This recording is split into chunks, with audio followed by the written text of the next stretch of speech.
নমস্কার বন্ধুরা, বকুলের রান্নাঘরে সকলকে স্বাগত জানাচ্ছি। আজকে তৈরি করব বাটাপোনার ঝোল।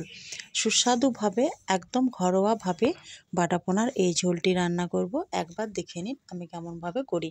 একদম সহজ সরল পদ্ধতিতে এই রান্নাটি হবে, আর খেতে হবে কিন্তু দারুণ সুস্বাদু।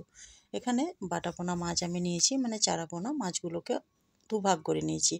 অনেক বড় ছিল, তার জন্য দুভাগ করে নিয়েছি। এবার নুন হলুদটাকেও মাখিয়ে দিয়েছি।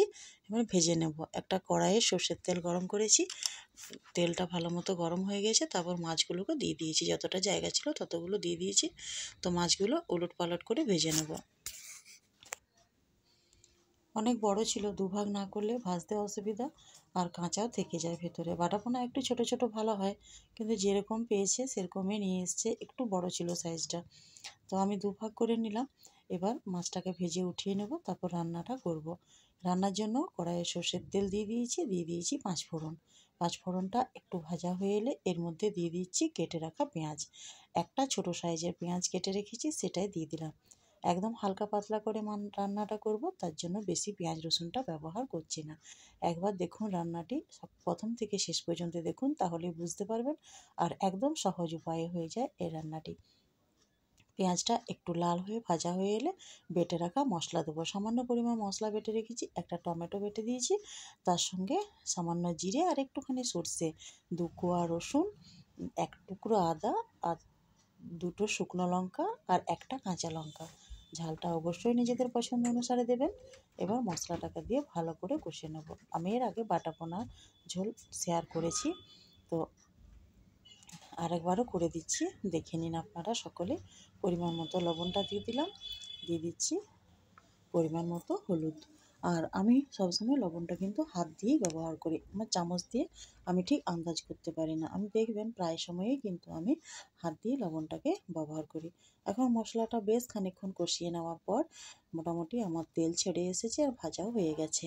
এখন আমি দিয়ে দেবো গরম জল। আগের থেকে গরম জল বানিয়ে রেখেছিলাম, গরম জলটাকে দিয়ে দিচ্ছি। রান্নার মধ্যে গরম জল দিলে ভালো হয়। তো সব রান্নায় আমি দিই না, যেদিন আমার ব্যবস্থা করা থাকে আমি সেদিনই দিই, মিথ্যে কথা বলে তো লাভ নেই। তো সব রান্নায় গরম জল দেওয়া হয় না। তো মাছের ঝোল বা মাংসের ঝোলের মধ্যে গরম জলটা দিলে বেশি ভালো হয়। তো জার ধুয়ে একটুখানি মশলার জলটা ছিল সেটা দিয়ে দিলাম। খুব বেশি ঝোল করব না, মোটামুটি একটুখানি ঝোল হলেই হয়ে যাবে। তো জল আমার যতটুকু প্রয়োজন ততটুকু দিয়ে দিয়েছি। তো ঝোলটা বেশ ফুটেছে দেখুন। এবার দিয়ে দেবো ভেজে রাখা মাছগুলো।